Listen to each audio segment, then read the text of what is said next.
The Alpha Legion. You think you know the Alpha Legion. You think you know how every Alpha Legion story is going to unfold. It's going to be obsessed with Alfarius, obsessed with Omegon, and then Mike Brooks comes along and really changes it up. So today, we're going to take a look at Mike Brooks' Alpha Legion series. The second book in the series is set to come out in a couple of months, so we'll definitely go through that then.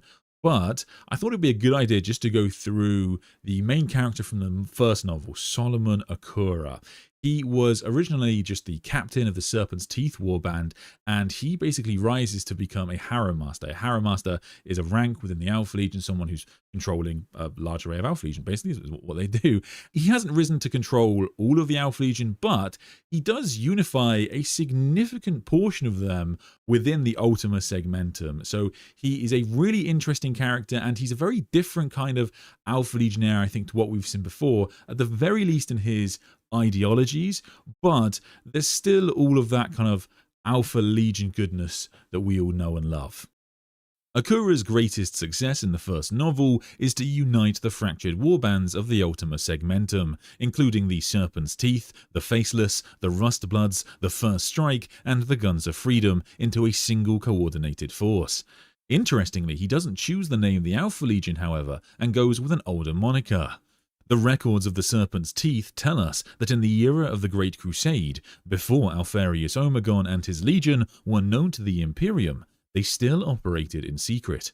Rumours were whispered of their actions, but none knew who was carrying them out. Those responsible were given a moniker, the Ghost Legion.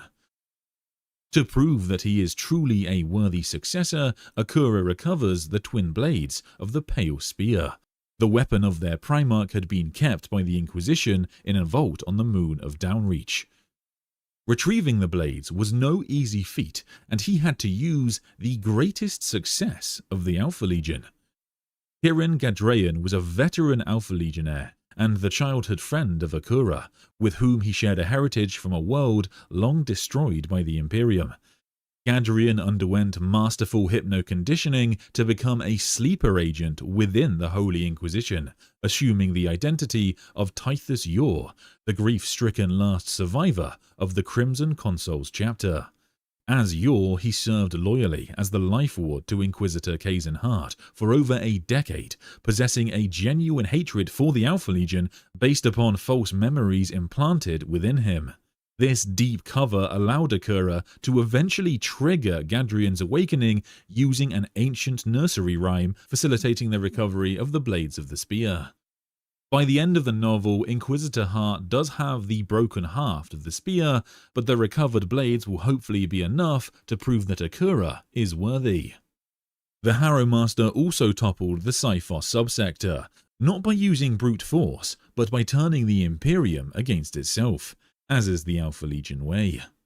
By forcing the governor to surrender, he secures a massive tithe of weapons, supplies and recruits, and turns the system into a resource hub, leaving the governor alive as a problem for the Imperium to deal with when they get there. Everything he's doing is to put himself one step ahead of his enemies. As you might imagine, Akura's loyalty is complicated, to say the least. He does hate the Imperium, but he claims to fight for humanity. He believes the Imperium is a faulted carcass, and if humanity cannot survive without the Imperium, then it does not deserve to survive at all. This doesn't mean, however, that he worships chaos. He does use it. He has a demon bound in his arm and uses a sorceress to lava Dine, but he keeps the warp at arm's length, if you'll pardon the pun. The Neverborn are tools to him, and to be used only when they could be properly controlled. He will summon demons when he has to, but he doesn't like to do so in an uncontrolled way. Whereas we've seen in other Alpha Legionnaire warbands an obsession with Alfarius and Omegon or both, Akura is quite interesting here. He rejects the idea entirely, refusing to say, I am Alfarius. He says, I am not Alfarius. We of all the legions should be able to reach beyond our progenitor. Perhaps his greatest loyalty, weirdly, is just to the truth. We have become lost in lies. We have become so enamored by lies that we can no longer see the truth. And when you cannot see the truth, then how can you lie with any effect? We have fought the Imperium with shadows and deceit for 10,000 years. And to what end? Nothing. It is still there, still clinging on in defiance of time, and attrition, and entropy, and even common sense. When we lose, we smile and tell each other that this is fine, that we are playing the long game, that all of this is part of the Legion's plan. A plan that no one now remembers. A plan which, if it ever once existed, is now 10,000 years out of date.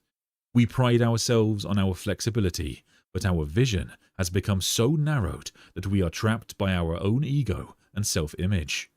We cannot defeat the Imperium with lies, because they can lie better than we can. So what is his endgame for the Ghost Legion? He does say he has had his fill of striking from the shadows and then withdrawing, and would like the option to meet the armies of the Imperium in the field. A combined arms approach, the Legion's tactics of destabilization and infiltration can be key, but they must work to a goal. In the short story Best and Brightest, we see him recruiting from the Schola Progenium, not some death world, but from some of the smartest recruits within the Imperium of Man. Because according to Akura, blinkered killers have their uses, but they are limited. We do not believe in limits. Force of will is important, but the true mark of the Alpha Legion is intellect. With the return of Rabute Guilliman, of course, he has set his eyes upon Terra itself, and knows that they have to adapt or they will die. He seeks to reach into the Imperium's chest, rip out its rotten core, and watch its systems go into failure from shock. And if there's anything left worth saving, then humanity will have earned it. So there we go, a pretty different kind of Alpha Legionnaire to what we're used to at the very least.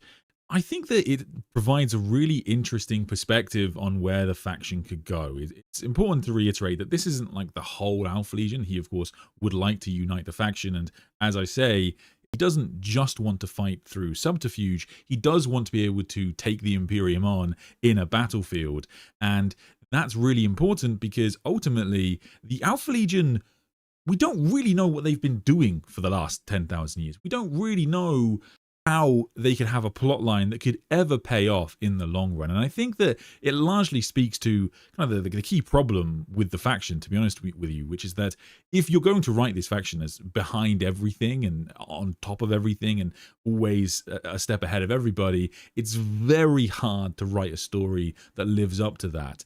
And so this story basically exists, I think, outside of that kind of key Alpha Legion plotline, whatever your plan is as an Alpha Legion fan, or whether you want them to ultimately kind of take over the Imperium, or it's really Alfarius on the Golden Throne, or whatever it is going on. In the meantime, we can still have kind of exciting Alpha Legion lore based around this Harrow Master character, Solomon Akura. So I think that this book was really quite interesting. I think that it's nice to have kind of a very different Alpha Legion to what we have in the Heresy. Like Solomon Akura he's like 200 years old. He's not particularly one of the most ancient Marines in the galaxy, as we see so often in Chaos Space Marine warbands, and he's still got that kind of pragmatic side of him that we would expect and demand from the Alpha Legion pretty much at this point. And we see that in terms of how he recruits his Space Marines and how he fights in the battles as well, and the way he uses Chaos. And definitely one of the most popular ways for Chaos Space Marines to kind of interact with the warp is to use it kind of at arm's length, willing to use it as a tool, but also kind of not really being in on the whole, swearing yourself to a god. In actual fact, he does make fun of those who swear themselves to the blood god, for example, because as you might imagine, that seems pretty horrific to him. So it's a really interesting little novel, but I can understand that some Alpha Legion fans maybe might be wanting a little bit more. This isn't the only Alpha Legion novel that we've had in recent years, and it is, of course, always open that Omegon and Alfarius could be out there. But in a way, Mike Brooks is kind of poking a little bit of fun at that idea, and they literally laugh in the novel when someone says, "I am Alfarius," because the idea that you're going to just swear yourself to a plan that you don't really understand is sort of absurd. And at least the Alpha Legionnaires in these warbands are not connected to Alfarius or Omegon. We'd be pretty confident of that. And if there is some grand overarching Alpha Legionnaire plan, these warbands are distant from it. So I think that this is a really interesting way to take the faction, and the next book should be fascinating because Solomon has got the blade of the Pale Spear, but he doesn't have the haft. It's broken at the end of the novel, and the Inquisitor wants to take it for himself. But we do know that the next book is going to have the Inquisition hunting Solomon Akura, And Hart is an Inquisitor who is he's not just been beaten by Akura once, but he has spent a lot of his life hunting down the Alpha Legion. So he is determined to kind of end them. And so he's also, of course, just been, humiliated because it was his ward who had been secretly an Alpha Legionnaire all this time. And so he is massively embarrassed and tries to cover up the fact that actually he was working with the Alpha Legion in secret for a long time. So I pretty excited for this. There's definitely kind of like those tongue-in-cheek moments, but also the Alpha Legion stuff that we all know and love. Hello, chat. Hope you're all doing well. I wanted to turn out that there are more and more Primarchs for the Alpha Legion, just like heads of the Hydra. Well, it's funny you say that because like we talk about the Pale Spear in this book, and he talks about this in the short stories as well that have accompanied Solomon Akura. And there's definitely this kind of belief that the Pale Spear is intrinsically connected to the fate of the chapter and its kind of destiny, the chapter of the Legion. But at the same time, this is very common as a belief within Chaos Space Marine warbands. And in the Night Lords trilogy, for example, it sort of gets poked fun of a little bit that there are so many champions within the Night Lords that have some relic of Conrad Kurz that they think makes them a leader. But to be fair, the Pale Spear is definitely pretty impressive. And a lot of people were suspecting that Solomon Akura might get a model because Games Workshop did a tease for a model that's coming out in the future at some point, which looks like it is the Pale Spear. So it might be like an Omegon model for 30k, but it could also be a Solomon Akura model for 40k, which would be awesome to see get an actual release because, of course, they have no specific models in 40k right now. That would be amazing. But it's, yeah, I think that this book is, I've really enjoyed it, and I think like I say, I kind of enjoy it as a really interesting story that doesn't necessarily tie into the overarching Alpha Legion plan. Like you can still have your crazy conspiracy theories, whatever they are. This book doesn't take away from them, but at the same time, it gives you kind of like a practical, forward-looking storyline for the Alpha Legion that you can actually write about. Where were we?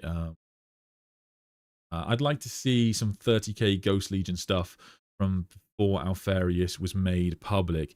Yeah, there is a little bit on that. Of course, Alfarius, Head of the Hydra by Mike Brooks, does have a bunch of, well, most of that book is about him before he reveals himself. And we do get to see him kind of interact and command the Alpha Legion from the shadows. We don't get too much detail on it, but we do get this passage, for example, which is also repeated in another short story, where he, for example, goes to the Lion and the Dark Angels. And this is when the Alpha Legion are the Ghost Legion. And when I say they're the Ghost Legion, it's thought that they're a myth. It's thought that they're not actually a real legion and they're just like a rumor. And so when the Lion meets them, he's genuinely kind of surprised that they're a real thing. And it appears to be actually Alfarius speaking to the Lion in that scene. But the Lion, of course, doesn't understand it because the Alfarius is a little bit small and he's always in disguise. So it's really interesting to see that Alfarius was conducting like significant operations without anybody knowing. And there's even a suggestion in the Alpha Legion lore that potentially the Alpha Legion were the biggest of all of the legions during the Great Crusade, which would make some sense because they were disparate. They very rarely fought as a single legion, and they were scattered all throughout the galaxy and had been operating essentially with their Primarch for the longest. Zero, thank you for super chat, mate. My dad is a long-time Warhammer fan. I thought he would dislike the Alpha Legion book, but he legitimately enjoyed it. Mike surprised me again. Yeah, I think that Mike Brooks has a really, I think he thinks a lot about how he's going to present the faction, and he, like, the really nice thing about this book, where I think that as an Alpha Legion fan, can't be too annoyed, as basically what I said earlier, which is that even if you don't like Solomon Akura, for example, and you don't think that this should be the direction of the Alpha Legion, like Solomon Akura is quite anti Omegon Alfarius, or at least he's anti people who are very obsessed with them. Like, if you think that's wrong and you would much prefer the entire Alpha Legion story to be based around the return of Alfarian or Omegon or both, then you can still do that, because Solomon Akura is definitely not right, and he's definitely not all of the Alpha Legion right now. Perhaps he will be one day if Mike Brooks's books continue to sell very well, but as things stand right now, there's really nothing to stop you from having your own theories. And Solomon Akura could just be a jumped up captain of some warband that has gathered a bit more power and a relic far above his station, to be honest. So yeah, that's the really nice thing about this kind of book. Thanks for joining the channel. Finally, Alpha Legion is getting some love. They have been such a mysterious part of 40k. Yes, I mean, so the other Warhammer, I've forgotten its name now. Blah, blah, blah, Sons of the Hydra. So in Sons of the Hydra, which is another book that came out relatively recently, and in that Alpha Legion is kind of like the more classic Alpha Legion story that you'll probably be more familiar with. You've got Alpha Legionnaires hoping to find Omegon in that book, and there's a lot of tricksy stuff that goes on, and as probably guess they don't actually find Omegon, but it is still kind of that core Alpha Legion shenanigans that you're really hoping to see. So I think that it's kind of nice, I guess, because you get to choose which of the two avenues you can kind of focus your lore love down. So how is the Alpha Legion connected to the King in Yellow? I mean, that's actually one of the very few times we get like a very accurate King in Yellow mentioned in the stream. So there is a connection between the Alpha Legion and the King in Yellow. And in fact, quite a few Chaos Space Marine Legions and the King in Yellow. We do know that multiple of them are interested in him. In particular, with the Alpha Legion, there's a character who identifies himself as Alfarius, and then we find out his name, Death Row. And we can be pretty confident from the way Dan Abnett has spoken about him that he is Ingo Peck, the first captain of the Alpha. And his exact connection to the King in Yellow, whether he's been working with Valdor or not, well, maybe we'll find out. But yeah, he's still he's a big character. Well, see, big mystery in the book and books, and so we will find out where that storyline goes in the future. So the Alpha Legion are definitely a big faction in play. But yeah, the Emperor's Children are mentioned, the Thousand Sons are mentioned, the Word Bearers are mentioned. So most of the half of the Chaos Space Marine Legions are interested in the King in Yellow, so it'll definitely come up. And interestingly, there's a massive similarity, weirdly, between Custodians and Alpha Legionnaires, because this idea of infiltrating places, it's basically what the Custodians do most like impactfully in the books, because we don't know a lot about how the Custodians operate even to this day, but we do know that they can kind of go and become these eyes of the Emperor and form these massive syndicates of spies and huge chains throughout the galaxy, so they can feed information back the Captain General. But Constantine Valdor basically has taken that to another step, and he infiltrates what's called the Cognitae, which is like the dark side of the Inquisition, and they're far older than the Inquisition, an enemy of the Emperor into his distant past. But he's basically infiltrated that and brought it down, kind of seems. And those of them that are remaining, of course, not very happy about this and want to take it down. So it's yeah, I mean, that book is crazy even for Alpha Legion. I think they'd be scratching their heads about what goes on. I'm a fan of classic Alpha Legion, but I like the idea of Solomon Akura because it's the Alpha Legion saying the old ways were 30k, but now we're deciding what Alpha Legion is going to be in 40k, and I like that. Yeah, that's fair. I mean, it's one of those things, because I was kind of through it for this stream, and I was like, oh yeah, I forget he kind of goes in on the Primarchs a little bit, and I was like, yeah, that's always going to be a little bit controversial because, of course, we will maintain the right to avidly defend our Primarchs as never making any mistakes ever. But if Alfarius and Omegon had a plan from Solomon Akura's point of view, it's not worked out. It was just pointless, or at the very least, his sons are not relevant to whatever this plan is. So we will see. But likewise, there's this bit where he talks about how he doesn't just want to do the subterfuge. He wants to actually fight the Imperium. He wants to take Terra. They need to adapt so they can grow and beat Guilliman. And I think that is actually one of the things about Alpha Legion that I have always really liked, and perhaps is like I think it's quite a compelling argument to leave Alfarius and Omegon dead, which is that when Omegon is killed by Guilliman, officially as far as we know, the interesting thing about that battle is not just the fact that Guilliman kind of lives up to his name, and he takes Omegon by surprise, but it's the fact that even though Guilliman does this and he kills the Primarch, the Alpha Legion still fight the Ultramarines into a retreat without their Primarch. That is very impressive. And so this idea that the Alpha Legion, it's not just the fact that they are all Alfarius, it's the fact that they've kind of gone beyond their Primarch, and Solomon Akura doesn't look at the return of Guilliman and think, right, well, we need something to match. Like Abaddon is clearly looking at Guilliman the Lion and thinking, I need a weapon to kill more Primarchs. And so that's largely what the Dawn of Fire series is connected to. But Solomon Akura, he's thinks, yeah, we got to get better, we got to adapt, and then we got to kill some sons of the Emperor, and that's pretty interesting. I would be much more interested to find out his opinion on the Emperor, because we do get these like variety of warbands, and the warbands are all pretty different. Like it's kind of like, as you might imagine, you have some of the warbands who believe they are loyal to the Emperor, some who are totally sworn to chaos, and everything in between. So I'd be really interested to find out more about how he views the Emperor kind of specifically. But yeah, certainly he doesn't like the Imperium, so it would suggest not positive. Yeah, but when you are a Space Marine, you kind of got to have an opinion on the Emperor, because he's kind of your granddad. So it's got to come up. The Alpha Legion are basically a more cocky and balancing force between chaos and order. At least that's how I think of them.